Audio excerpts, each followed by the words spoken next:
in some of my books starting in 1988. But I realized that quantum mechanics is another model, just like other models. You know, we have classical models, and quantum mechanics is a model.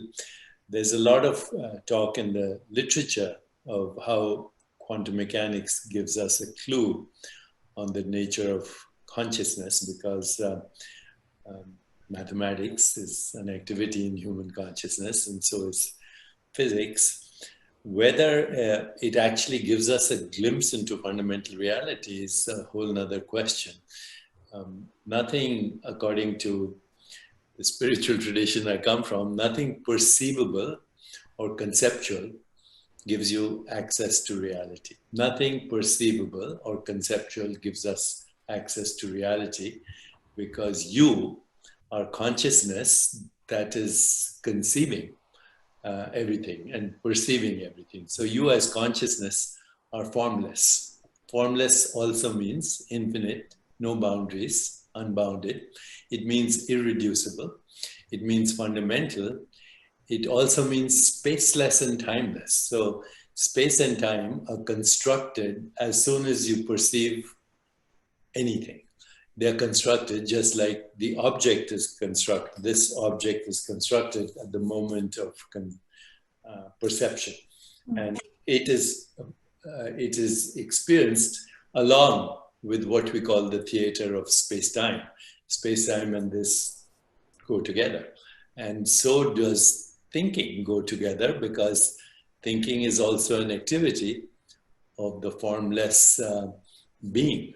Now, the difference between science and spirituality is that that formless fundamental ground of existence, science has innumerable names for it. Singularity, maybe the unified field, not yet figured out, but still unified field, singularity, according to quantum field theories, the quantum vacuum, etc., etc. But all those descriptions are descriptions of a physical reality.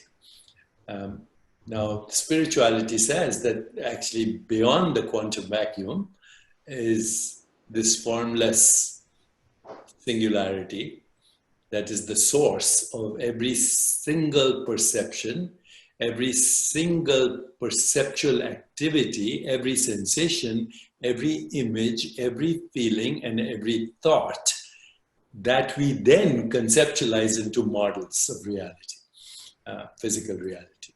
So the reason I shared that article was simply, I don't even know if it's a reliable source, but I want to get Don's views on the connection between quantum mechanics and consciousness and fundamental reality, or what his view is on this, because it's a very controversial thing right now. You know, does quantum mechanics give us a clue? And, you know, people who say that it does usually quote, you know, what's his name? Either Henry Stapp or, you know, Heisenberg, or the classical pioneers of quantum mechanics and the iterations of the observer effect, or what they call the observer effect, or the wave of the, you know, collapse of the wave function. But enough from me. That's just, you know, I'm giving you a broad glimpse of where the controversies are, where the confusion is. And frankly speaking, I would like more clarity on this. So, Don. Great, thank you, Deepak and Jennifer. Yes, quantum theory is, of course, one of the most successful theories that science has ever come up with. And most of our technology today, including the technology we're using right now, is due in large part to the insights from quantum theory. And yet, state-of-the-art physicists, the most advanced physicists, will tell you that there needs to be a deeper theory, that space-time isn't fundamental, and that quantum theory is probably not fundamental either, and that they're looking for a deeper theory.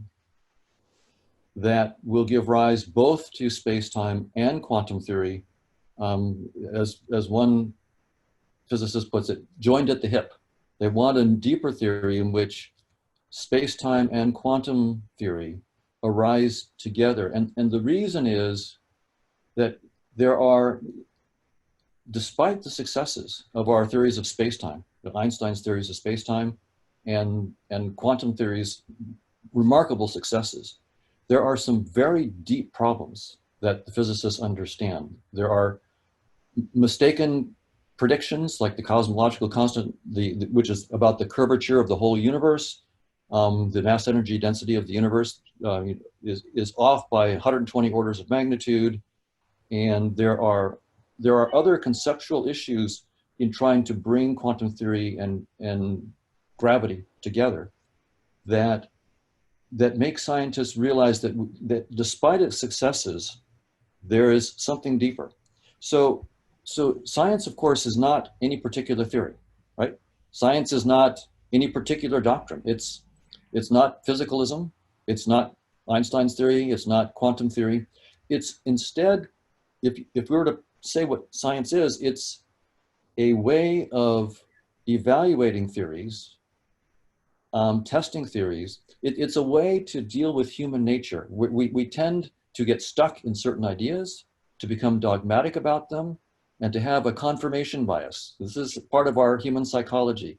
It's very, very interesting that we like to try to find evidence that supports what we already believe and sort of ignore evidence that contradicts what we believe. And so science, in some sense, is a social institution to help us get around that confirmation bias and be rigorous and clear about our ideas so that we can then figure out what's wrong.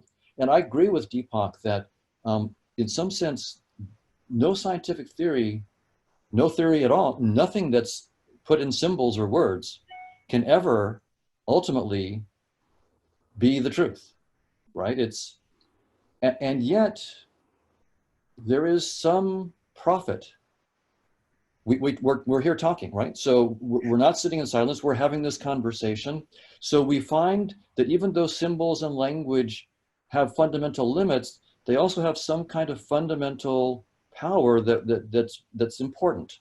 And so we engage in talking like this. And so science is a way of making sure that we're not getting stuck in ruts in our thinking, in the symbols that we use, that it helps us to break out of dogmatism and confirmation bias, and so that we can move on. So in science, we started with Newton, for example, modern science with Newton.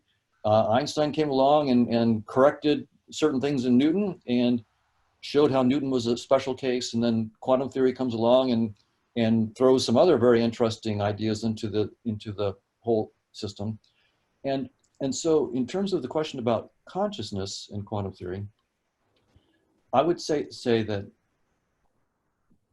since quantum theory itself will eventually be overthrown, we don't want to say that it is the final theory by any means of consciousness. However, it is a new set of tools, and that's the way scientists think about their theories. It's not a belief in the theory. It's not a dogmatic belief in a theory. It's rather, we pursue the theories that we're pursuing right now because they're the best tools that we have so far. There is nothing better that we have. It doesn't mean that it's right. It just means that we haven't figured out a better tool to use. And so that's sort of the spirit. So absolutely, if we can find insights from quantum theory, there is periodic behavior in quantum theory that this article that you brought up, and that periodic behavior seems to be some kind of deep insight into what's going on. And it may be a deep insight that will take us to the next level in looking for a deeper theory that goes beyond quantum theory and space-time and shows how quantum theory and space-time can arise. And so my attitude, and I think the attitude of many scientists, would be that yes, we should try to get whatever insights we can from quantum theory, but be ready to walk away from them. Because the next thing that comes along, may blow us away. So in around 1890, right, I think I mentioned this last time, physicists like Lord Kelvin were saying, it's over, physics is done. if you're a bright young student, don't go into physics. We know everything. There's just a few little things to mop up. And that's the tendency of human nature. I understand, I've got it. It's just a mop up, process now. We've got all the, there's a few details, and it's not that way. There was a huge conceptual revolution going from Newton to Einstein, and from Einstein to the, quantum theory. And of course, Einstein was a big contributor to quantum theory. His 1905 paper on the photon won him the Nobel Prize, and it was one of the things that launched quantum theory. So he was, of course, part of that as well, even though he then resisted some of its implications. But we can expect that the next step in science will be as revolutionary, even more revolutionary than quantum theory was. And so it's, of course, when we're thinking about consciousness now, and we want to use rigorous tools, then we should use the best tool we have right now, which is quantum theory and Einstein's theory. But we should be ready, to drop everything as new ideas come along. And I should probably let some conversation happen at this point. Yeah, thank you, Don. I think those are really great points. And it's funny, as you're talking about the evolution of our tools, I'm imagining us like cave people in this vast darkness with a little match to start, right? We have a match and then a torch. And eventually we grow and we have a flashlight, and then voila, we have electricity. And yet there's still so much darkness that has yet to be revealed. It was funny, in a meditation, I actually happen to have it on note here. I had earlier this week, something came to me, which was, let go of what you think you know and let the infinite unfold before you. And I think that's kind of what I'm hearing you talk about from a scientific standpoint. And one of the things that fascinated me, Deepak, about the article that we're referencing today is this concept of light. In all these conversations that we've been having about science and spirituality, little to no mention has been made of the nature of light. What is light, and how does light play into consciousness? What is the relationship between it? So Don, I don't know if you want to start with this from a science standpoint, and then we can take it back to Deepak. Sure, I can tell you a little bit about what current scientific theories of light are saying at top level. Although I should point out that Einstein, even toward the end of his life, said he didn't understand light. So, so it's in that context that I'll say what we think. But Einstein understood that we don't understand. He said that he'd meditated on it for many, many years, and as he put it, every Tom, Dick, and Harry thinks he understands what the photon is, and they're wrong. And Einstein said so.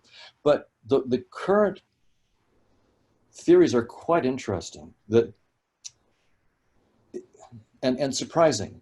So what science has done is, if you look at space-time, the notion of space-time that Einstein gave us, in which space and time are not separate, they're unified into one structure called Minkowski space in the non-gravitational case, but it's a four-dimensional space-time.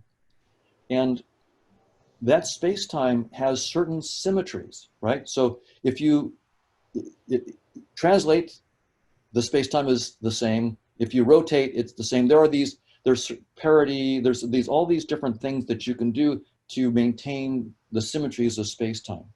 And you can represent, so there's a branch of mathematics that talks about these symmetries. It's called group theory and representations of groups. And it turns out that every particle, including the photon, which is light, but photons, gluons, quarks, leptons, neutrinos, muons, taus, all these particles, every one of them is a representation of the group of symmetries of space-time. They're all so-called representations of the Poincare group. So if you ask a physicist, what's a particle, including light, they say, oh, it's an irreducible representation of the Poincare group. But what that means in human language is that they are our ways of talking about the symmetries of space-time. Just like if I, have an object like a phone, right? So I have a phone here, and I say, well, what is this? Why should I call this an object? Well, it's still the same if I rotate it. So there's a symmetry. It's still the same thing if I translate it. So in some sense, what we're doing is we're identifying an object by the symmetries that it has. And that's the idea behind the particles, the notion of particles, including the photon. Now, what's unique about the photon is it's massless. So the photon has no mass, and it always travels at the speed of light. And the notion of time and space cease to exist for the photon. So from our point of view, so this is where science gets really quite intriguing. From our point of view, the light that comes from the sun and hits you took 8 minutes, roughly, to leave the sun, the surface of the sun, and come to you. It's traveling about 1 foot per nanosecond. So it's traveling very, very fast, but it's a finite speed. But from the point of view, and Einstein's equations make it very, very clear, from the point of view of light, there is no time that elapses from the time it leaves the sun and the time it hits your eye. None at all, because time ceases to move at the speed of light. So light is timeless. It's also spaceless. There is, from our point of view, 93 million miles between us and the sun. But from the point of view of light, there is no distance at all. The equations of special relativity are quite clear. So something very, very weird and beyond our conceptions is happening with the light. As Deepak was saying, in some sense, it's spaceless and timeless. Light is spaceless and time. If you're moving at the speed of light, space and time stops, and there's a spaceless connection. So all right, so Don, I want to throw it over to Deepak here for a minute and get his 2 cents on this, because now we've gotten the exact amount of time it takes for the light to come from the sun to us, which we found out doesn't exist to begin with, but as a hypothetical. So Deepak, to you, what are your thoughts on what is the nature of light from a spiritual standpoint?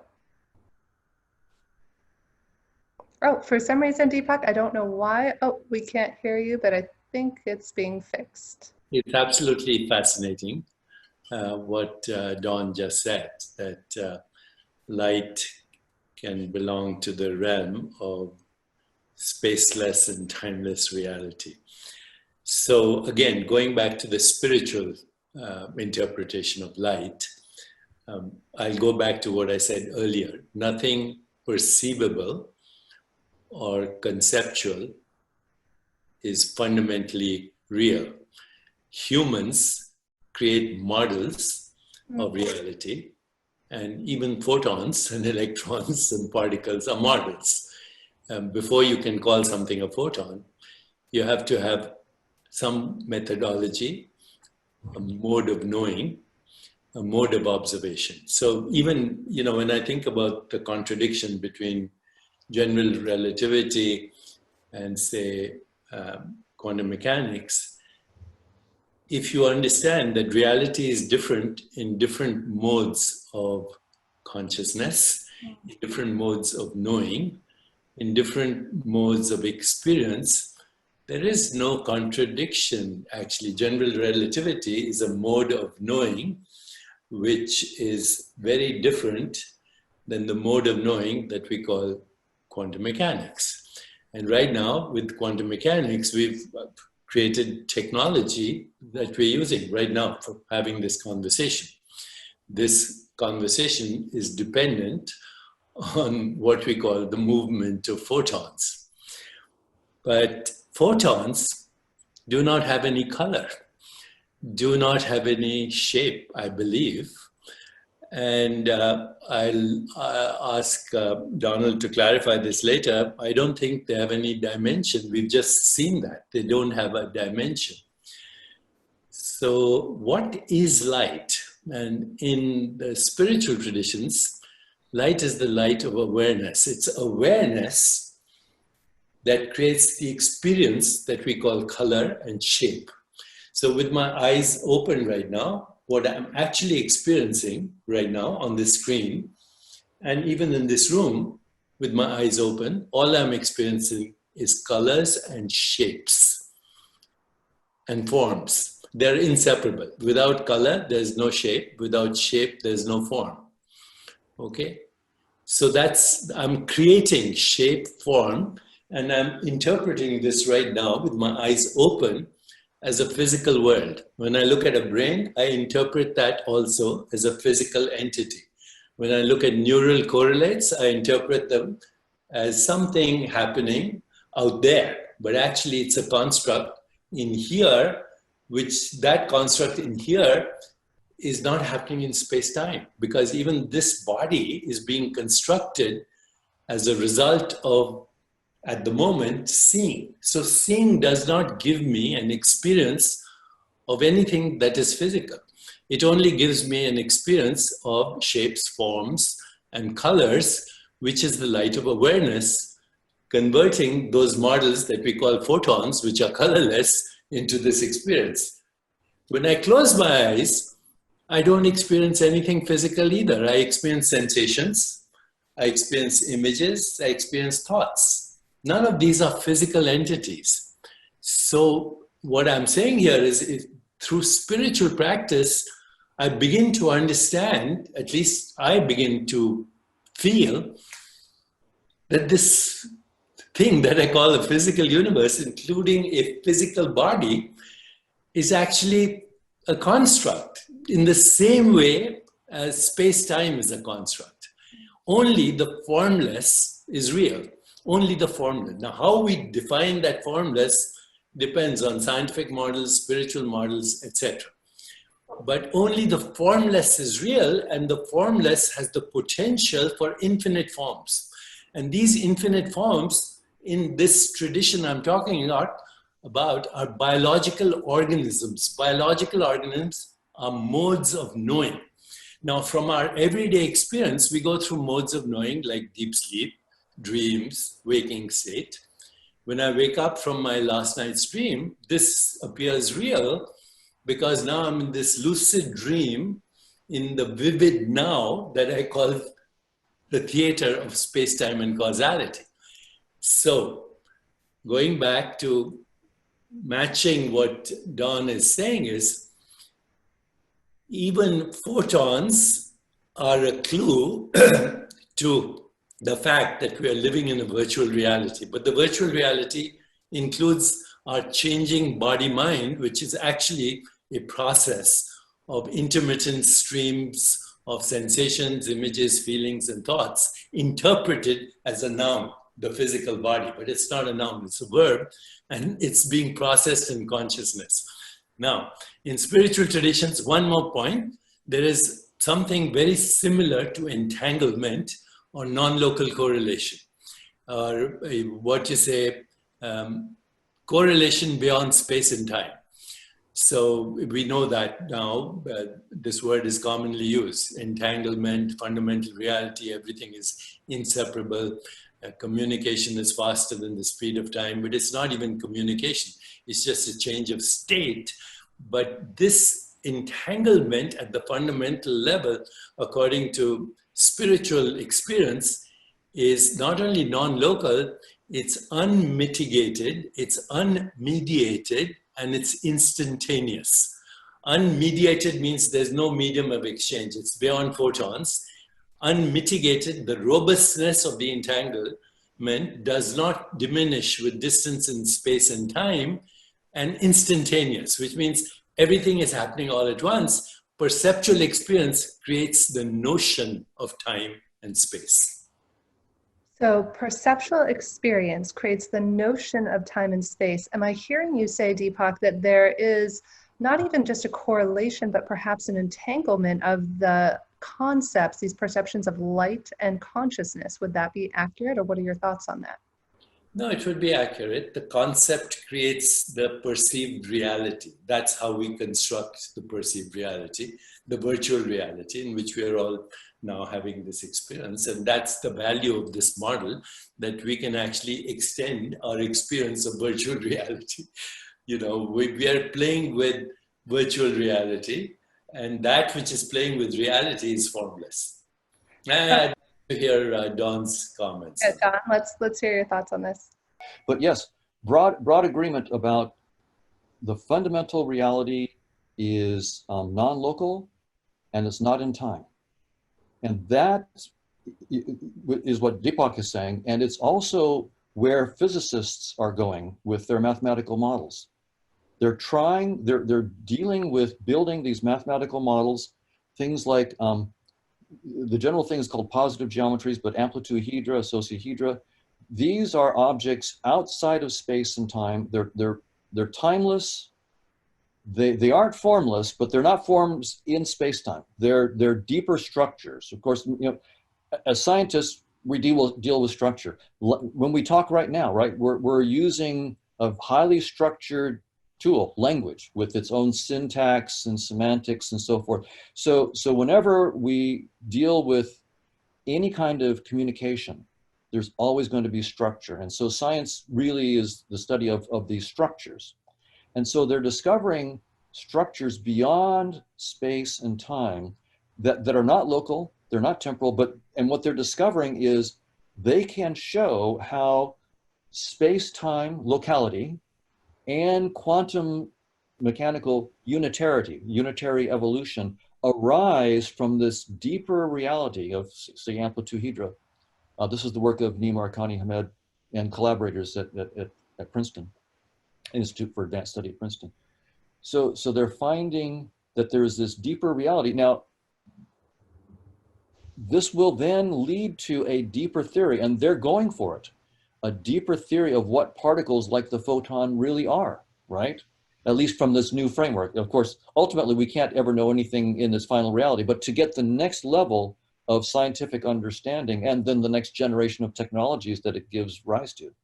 So, and I'm very interested in this myself because as Deepak said, somehow this all comes from the formless.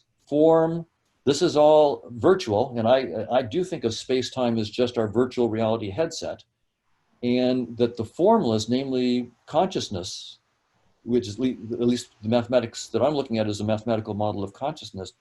What I would like to do is have a mathematical model of consciousness that explains the dynamics of qualia, of conscious experiences, on its own terms, not as something that happens in space and time, but happens non-locally, atemporally, outside of space and time, and then show how what physics is just a virtual reality headset, which gives you just a compressed view of this rich conscious formless dynamics. So there's this rich formless realm of conscious agents and their interactions. The long-term behavior of that is all that science sees, all that physics sees. It doesn't see all of it, it just sees the so-called asymptotic or long-term behavior. And that then, here's the concrete goal. I would like to be able to show that this dynamics of consciousness can be lifted all the way into space-time and predict precisely what they call the scattering amplitudes. In other words, so we talked about particles, right? Like photons and so forth. It turns out what physics has discovered that when you have gravity and quantum theory in our kind of space-time, asymptotically flat space-time that we live in, there's only one observable, only observable that science has, and it's scattering amplitudes. That's it. Which scattering amplitudes are the amplitudes or probabilities for like two gluons to hit each other and go spraying out, or two photons, or a photon to interact with an electron or something like that. And so the things that they're doing at the Large Hadron Collider, right? They're smashing things into each other, seeing stuff spray out. They're doing this billions and trillions of times, and they're looking at the statistics, the amplitudes for these events. It turns out those are the only observables that science basically has because of the way quantum theory and gravity interact. So that's my goal, is to start with a theory of the formless, of this model of consciousness and this dynamics, show that the asymptotic behavior that leads to these positive geometries that the physicists are discovering then lead to space-time and the scattering amplitudes. If that's the case, then, so right now I can't tell you what a photon is, but I'm hoping that once we can pull the thread all the way from the dynamics of this formless consciousness through the asymptotics into amplituhedra and then into space-time amplitudes, I can then maybe start to tell you what it is in the realm of consciousness that, at least in this current theory, right? The theory is just a tool, but at least in that current theory is what corresponds to light in our space-time. That's actually my goal. And I'll, hopefully get it. I have a quick question for you on that, Don, before we wrap up, because I know we like to keep the episodes around 30 minutes. Out of curiosity, because I know we're saying this is outside of space-time, or that space-time is just the virtual reality that we're seeing the world through, right? What is to stop us from a scientific standpoint with starting at the end? Because it was interesting, I noticed as you described it, it was a very linear description, and I understand that scientists are linear because that's how we use hypotheses and we validate or, basically disprove a theory. So my question is, has a scientist, and do you often start at the end with the scattering amplitudes and start there and work your way backwards to solve the problem rather than going linear and forwards? Absolutely. In fact, that's what the physicists are doing. You're exactly right. What they do is they start with the scattering amplitudes, and they start with the structure of space-time and quantum theory. And they realize, so what the theories tell us is there's a problem. Quantum mechanics and gravity don't play nicely together. They're telling us that there's a problem. Our theories are good enough to tell us space-time is doomed. That means space and time are doomed. And that means that quantum theory and gravity are doomed. They're not fundamental. So that's the nice thing about our theories. They're brilliant enough to tell us that they are not the final story. And they give us hints about the problem, but they cannot tell us where to go to find a deeper theory. And so what we have to do is what you're doing. We actually look with the light that we've got, the scattering amplitudes. It turns out they're studying them very, very carefully. Nima and all these people are studying them. They found symmetries in them that go beyond space-time. So that's a hint. So what the scientists are doing, I'll keep it brief, they're using mathematics and what we can see in space-time as a flashlight into the dark. So it's a flashlight into the dark. What is this non-local reality beyond space and time? Now, they're not going after consciousness by and large, right? So that they're just following the math and saying there are these deeper structures, these positive geometries. But I'm saying those positive geometries are actually just a coarse description of the dynamics of consciousness. But I've got some work to do to show that. Wow. Okay, Deepak, all you, my friend. From a subjective point of view, from a purely subjective point of view, the singularity is being one with all that is. This is a spiritual point of view. At the risk of being ridiculed, but I'm happy to be ridiculed, I have been by some people. I'm going to suggest a mathematical formula to Don Hoffman right now and see if it's viable as the next step. Okay, and the mathematical formula would go beyond E is equal to mc squared. It would be 0 is equal to infinity, the symbol 0 equal to infinity equal to 1. Once again, 0 equals the symbol infinite equals the symbol 1. Is that a viable formula to begin a new investigation of reality? Well, there is an equation that's similar to that mathematicians would agree, and that is that 1 divided by something that is going towards 0 equals infinity, right? So 1 divided by a smaller and smaller number is getting bigger and bigger, right? So as that number gets smaller and smaller and goes to 0, then 1 divided by that goes to infinity. So that's an equation. So we'd have to look at that equation and relate it to yours.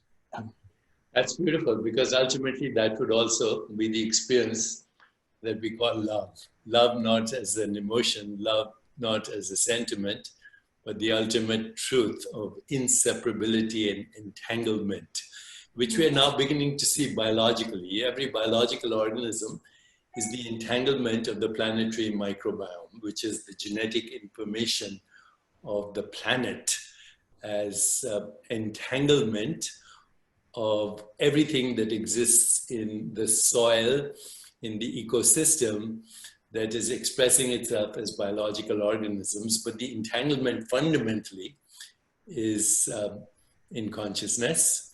The symbols of entanglement are genes and genetic activity and biological processes.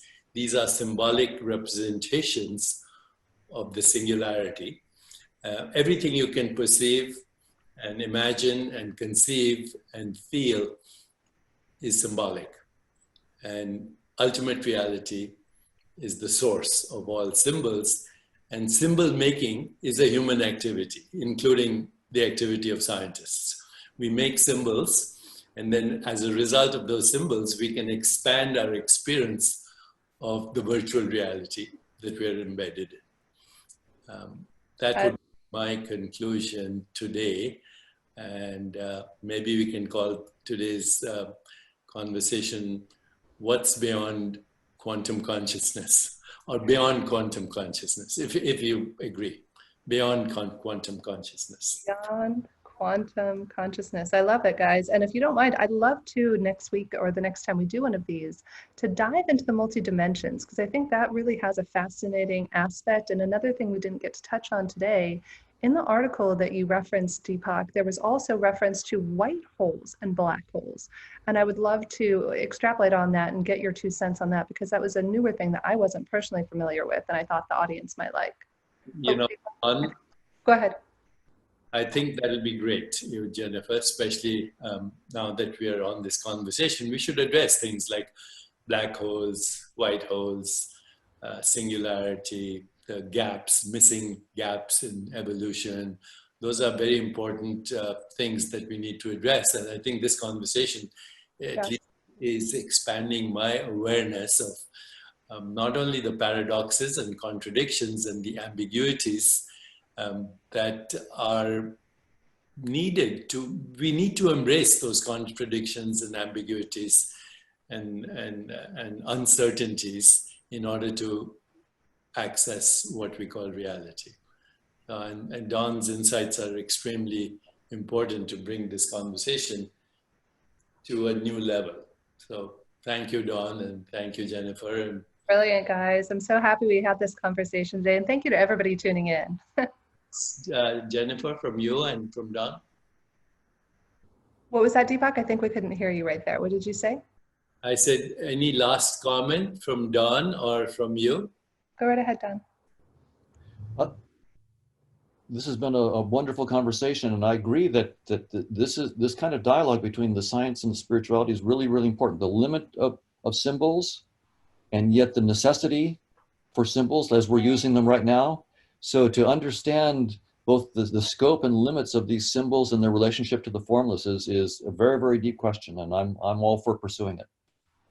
Yeah, I'd like to thank you both. And I want to thank the audience too. I want you to know that every week we go through, and this week, because the episode was just released, I haven't had time yet to read your comments, but we really build these conversations for you. This is, as much as it's fun for Deepak and Don and I to have these conversations, I want to acknowledge you out there as the observer, because we only exist in your minds and in your reality. So this is really about you. So please feel free to leave us comments if you have them on Awake TV or on Deepak's feed, because we're here to explore these greater concepts and to expand not only our consciousness, but all of our consciousness. So thanks.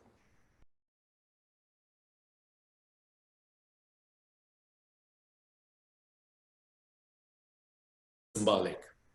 And ultimate reality is the source of all symbols. And symbol making is a human activity, including the activity of scientists. We make symbols, and then as a result of those symbols, we can expand our experience of the virtual reality that we are embedded in. That would be my conclusion today.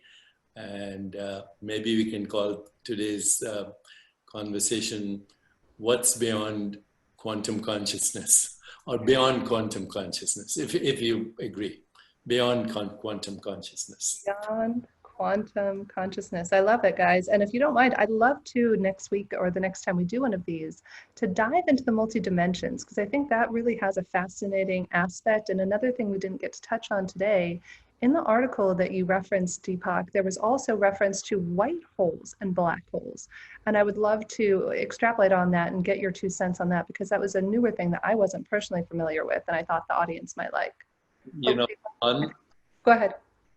I think that'll be great, you, Jennifer, especially now that we are on this conversation. We should address things like black holes, white holes, singularity, gaps, missing gaps in evolution. Those are very important things that we need to address. And I think this conversation at least is expanding my awareness of not only the paradoxes and contradictions and the ambiguities that are needed to, we need to embrace those contradictions and ambiguities and uncertainties in order to access what we call reality. And Don's insights are extremely important to bring this conversation to a new level. So thank you, Don, and thank you, Jennifer. And brilliant, guys. I'm so happy we had this conversation today, and thank you to everybody tuning in. Jennifer, from you and from Don. What was that, Deepak? I think we couldn't hear you right there. What did you say? I said, any last comment from Don or from you? Go right ahead, Don.